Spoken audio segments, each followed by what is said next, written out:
It's time for us to welcome our next speaker, General Manager and Global Head of Media Distribution at Bloomberg, Josh Rucci. Josh. Thank you very much, Mike. Hello, bonjour, guten tag. It is wonderful to be here at FIP and really to be in front of so many media leaders to discuss and to celebrate best practices, as well as discuss content challenges that we all have, business challenges we all have, and a huge thank you, Mike, to you and also to the FIP organization for pulling this event together. I think it's just a great community of people.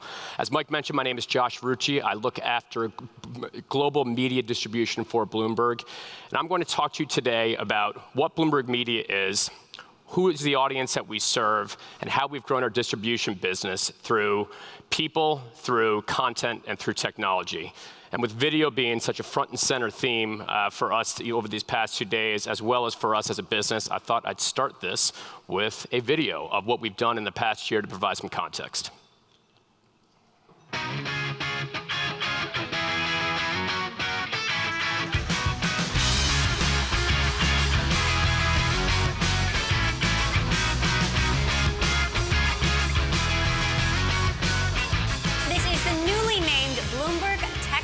Tech is global, and so are we. We're operating at a different frequency and a different scale, right? We care about different things. It's 8 a.m. in Dubai, 5 a.m. in London. So we're seeing people start to talk about this is the beginning of some change in the region.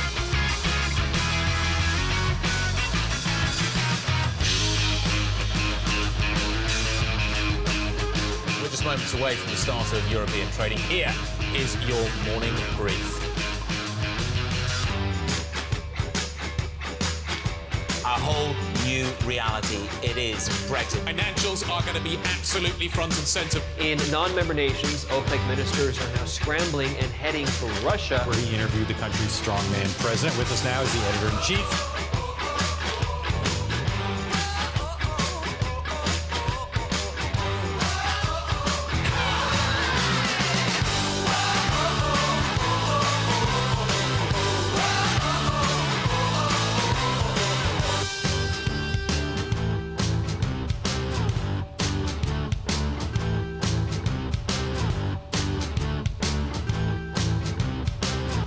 We are just 40 minutes into trading here in Europe. This is the first word, Europe. So the euro on a 7-day winning streak. So the currency averages down.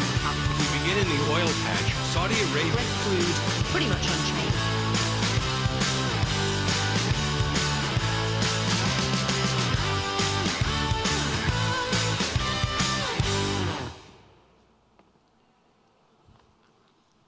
Onward. A bit more about Bloomberg Media. And if you look in the upper left-hand corner, that's really our guiding mission in terms of how we operate. We are designed to make global business leaders smarter and faster. We realize that people come to us to increase their understanding about a particular topic and that they have very little time on their hands. And we try to capture that in everything that we do, all the content that we produce, and our actions in the market as well. A bit more about how we're staffed up in order to achieve that mission. We have 152 bureaus in 73 countries, including 5 here in Germany. Our office by the Brandenburg Gate is about a kilometer and a half away from here. 2,400 journalists and a global television network which follows the sun from Sydney to San Francisco every day in providing business, technology, and markets news from around the world. Our audience, which is in the lower right-hand corner here, really breaks down into 3 main categories. The first is our Bloomberg Terminal audience, which is financial software that is used by business professionals around the world. Yes, it is used by banks and by market participants, but also by many media publishers. We have over 380 Bloomberg terminals inside of newsrooms around the world, with Germany being one of our top markets around that. Second is our owned and operated audience, which if you combined our mobile audience as well as our digital audience is about 51 million. And then our distribution audience, which I'll spend a bit more time on. But when you combine the circulation and the viewership of where we distribute our content around the world, our total audience is 1.45 billion. And I will dive down a bit more into that in terms of how we actually go about serving that audience through various platforms. But before I go into Here we go. Before going deeper into audience, a bit more on our content. We operate not as a one-size-fits-all solution. We operate in 6 main content verticals. This is what our editor-in-chief, John Micklethwaite, who joined us from The Economist 2 years ago, refers to as our being the chronicle of capitalism.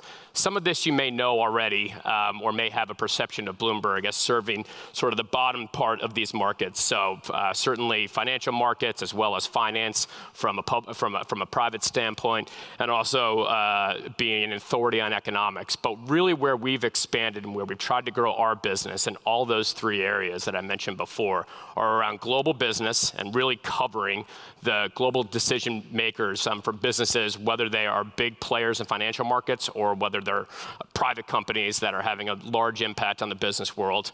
Around power, which is a mix of sort of government and politics, not just Donald Trump and Angela Merkel and Theresa May, but also central bankers, policymakers, which have a large impact on business, as well as technology, which I think has been a terrific development for us. We view ourselves as the top provider of global technology around the world. We have a staff of 70 people in 12 different cities that cover technology and its impact on the world and its impact on business. And that stretches from Seoul and Dubai and Berlin and London to Mexico City, New York, San Francisco, and Buenos Aires.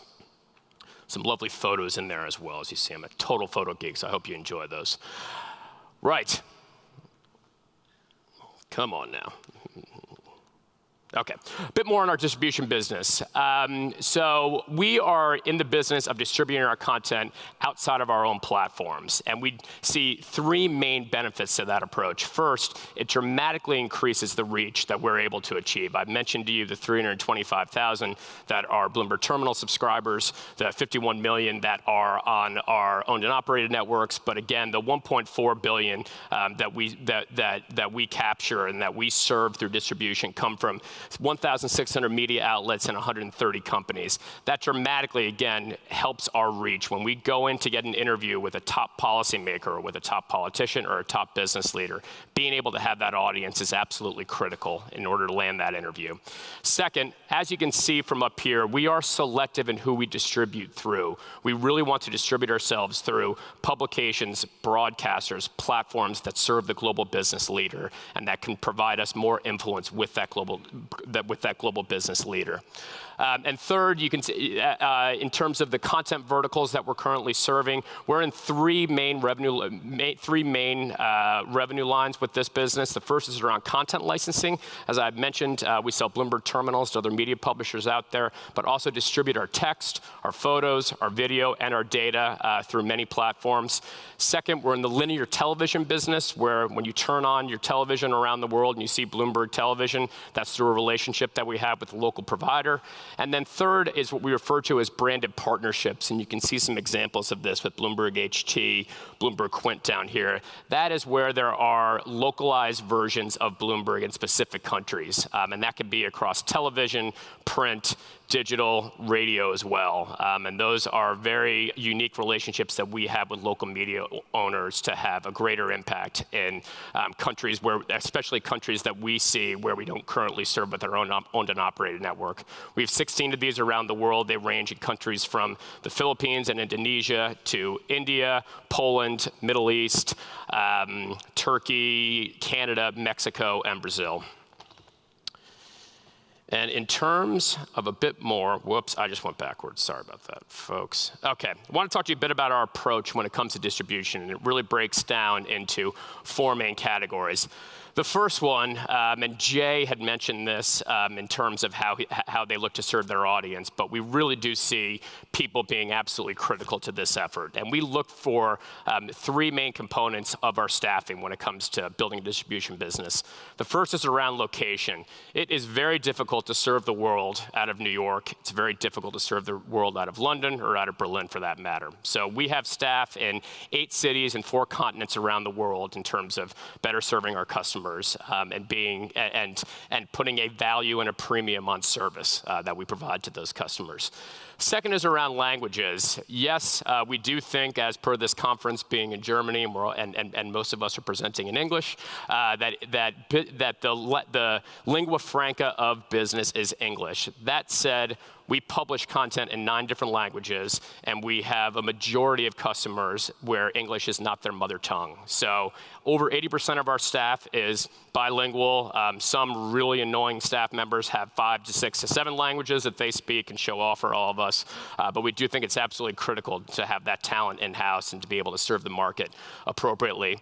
And then third is around backgrounds. I looked around, we have a sales summit every summer where we have all of our salespeople from around the world to celebrate best practices, talk about areas of opportunities and so forth. And I looked around the room last year at our sales staff, which is roughly around 24 people. And I saw that exactly half had come from editorial backgrounds and exactly half had come from commercial backgrounds. And I thought, wow, that's a great accident that has come into reality for us. And the fact that we've got such a nice mix of editorial and commercial. And just like with any client that we need to speak to, there is always an editorial decision maker in the room and a commercial decision maker in the room. And being able to speak to both of those and learn from both those backgrounds are critical.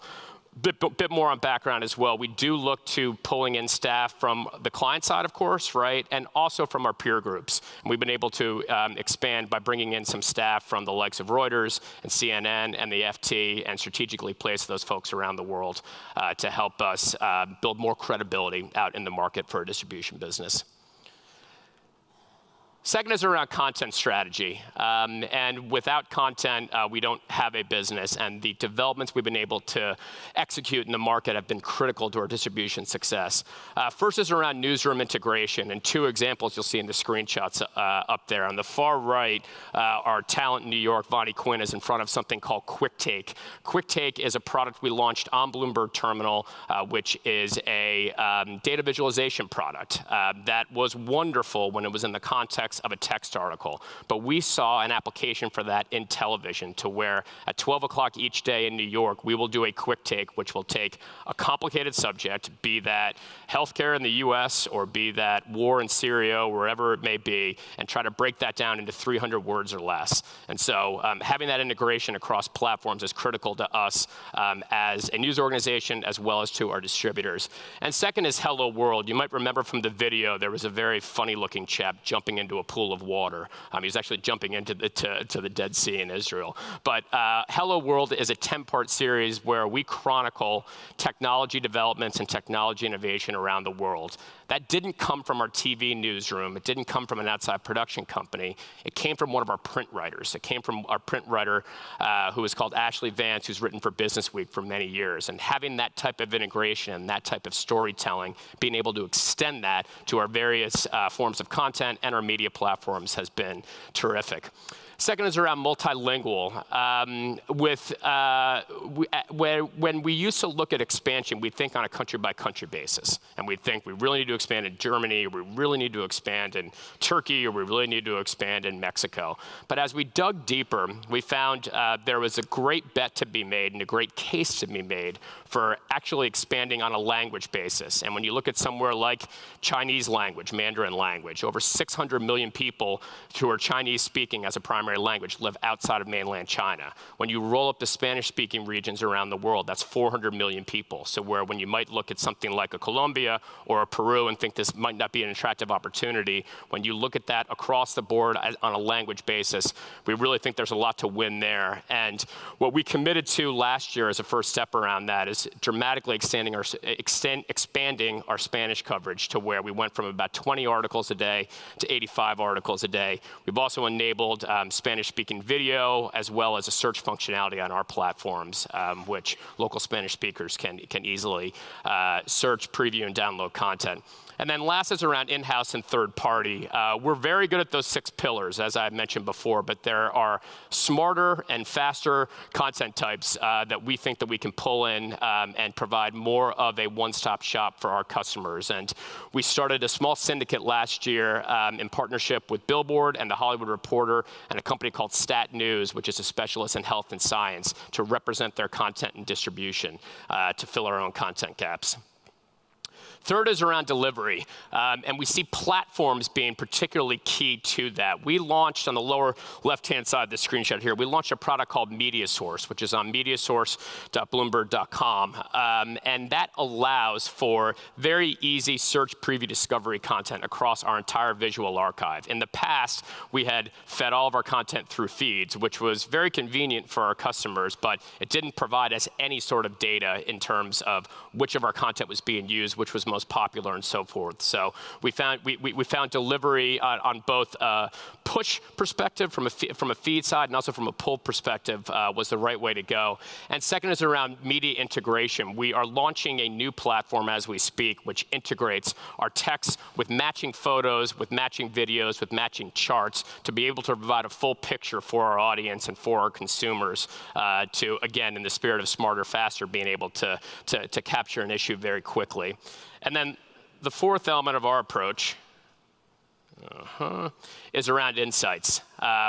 All of these 4 things need to work together, and I'll get into that in some of our conclusions. But what we found in having these platforms, right, it gave us the starting point of having a bunch of data in terms of which of our content from where was valuable. We also partnered with a web company which is called NewsWhip, which can provide us reports for consumption around all of our platforms as well. So they deliver us a monthly report which shows us here's what type of content has been most used across your text content, your photo content, your video content, and so forth. And the combination of that has enabled us to launch new packages of content based on both downloaded content as well as published content, and will allow us, we think, to be able to serve the market far better than we have in the past.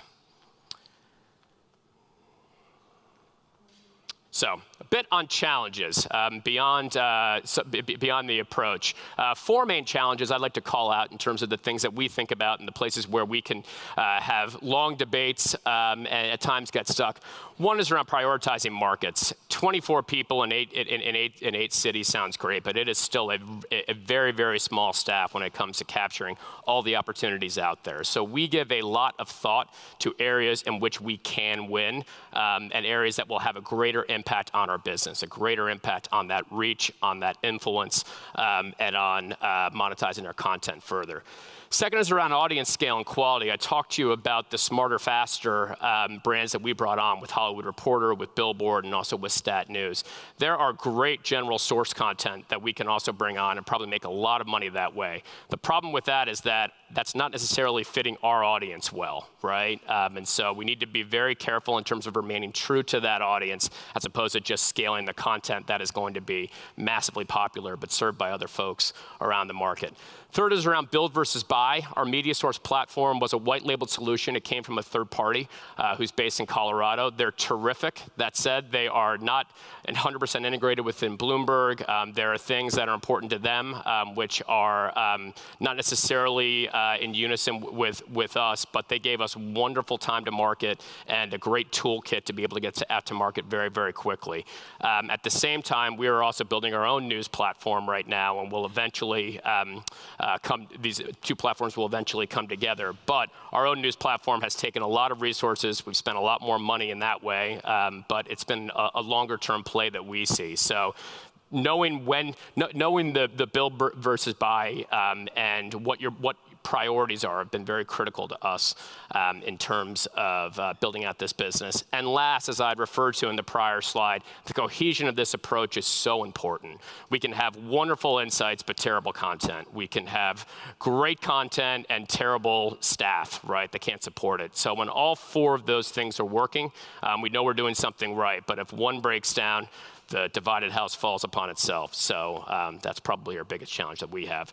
A bit on results in the final minute here. The three things we measure ourselves on metrics, engagement, reach, and business growth. On engagement, we've seen a 50% increase in video streams year on year. That is just a desktop number that you see there because of the challenges with capturing mobile usage. But with our mobile usage over 50% compared to desktop, we think those numbers would be consistent.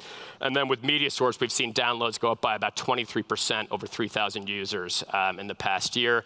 Reach we talked about before, and then from a business growth perspective, we've grown our revenue by 11% over the past 3 years and really seen a dramatic increase in new clients as we've used that content, that approach, and the technology to better reach consumers. And I believe I have 10 seconds left, so I will stop there, and thank you very much for listening.